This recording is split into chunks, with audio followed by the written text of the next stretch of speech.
Saudaraku, jangan pernah berhenti untuk bersaksi. Ingat ya, jangan pernah berhenti untuk bersaksi.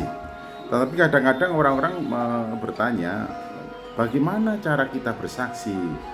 Bagaimana kita bersaksi? Ya, ini selalu menjadi pertanyaan karena tidak semua orang dengan gamblang dan jelas untuk dapat melakukan tugas bersaksi itu. Oleh karena itu ada pertanyaan, cara bersaksi atau menyampaikan kesaksian itu bagaimana? Nah, Yohanes memberitahukan kepada kita bagaimana kita bisa bersaksi dan tidak pernah berhenti bersaksi.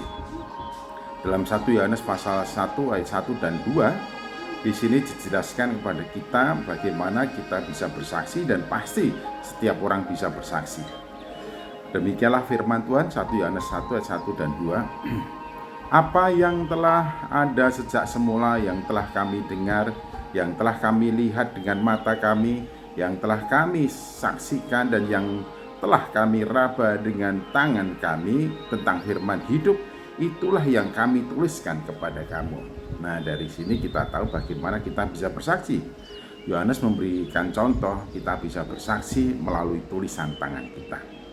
Saya kira sehari-hari hampir semua anak-anak muda tidak pernah tanpa aktivitas menulis. Loh, mengapa? Iya, medsos sekarang kan begitu ya.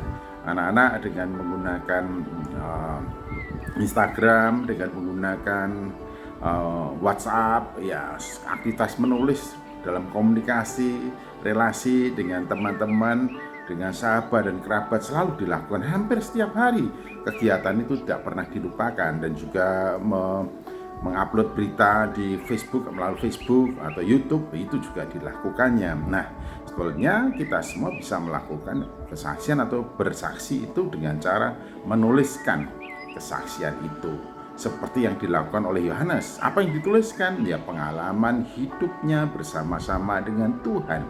Daripada kita memboroskan waktu dan tenaga pikiran kita untuk menuliskan sesuatu di medsos dengan hal-hal yang tidak bermanfaat, hal-hal yang tidak berguna, maka di sini Yohanes memberitahukan kepada kita bisa bersaksi melalui tulisan tangan kita.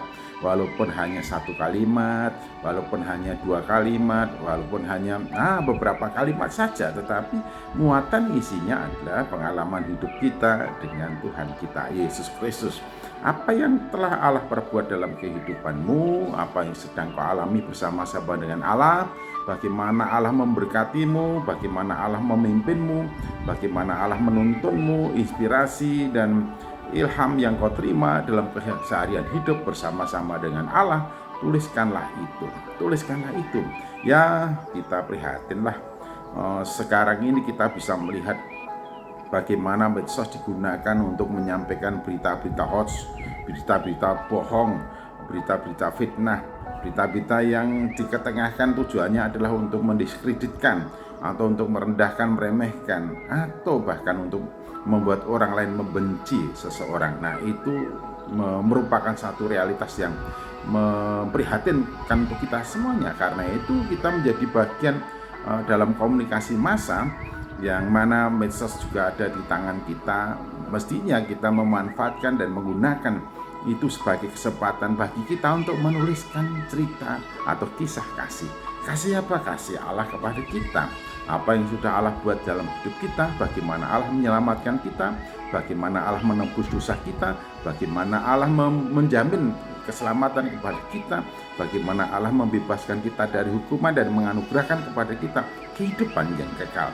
Bapak, Ibu, dan saudaraku yang sekasih dalam Tuhan Yesus Kristus, dalam Kisah Para Rasul pasal yang ke-4 ayat 12 dikatakan bahwa di bawah kolong langit ini tidak ada nama lain yang di dalamnya kita beroleh keselamatan selain di dalam Tuhan Yesus Kristus. Nah, kalau kita dengan jelas dan tegas telah merasakan kasih Allah dalam kehidupan kita, bagaimana Ia telah menyelamatkan kita melalui pengorbanan Yesus di atas kayu salib, menyelamatkan kita dari belenggu dosa, dari hukuman dosa, dan memindahkan kita dari hukuman kepada kehidupan yang kekal. Tentunya ini menjadi anugerah yang luar biasa dari Allah kepada kita. Tuliskanlah. kasih Allah itu.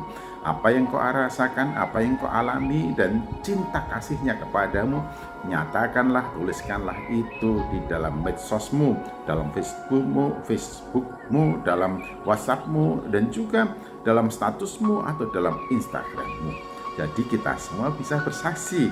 Jangan pernah berhenti bersaksi. Gunakanlah karya tulismu walaupun hanya satu kalimat sebagai realitas kesaksian hidupmu kepada temanmu, sahabatmu, handetolanmu, dan kepada semua orang. Tuhan Yesus Kristus memberkati. Amin.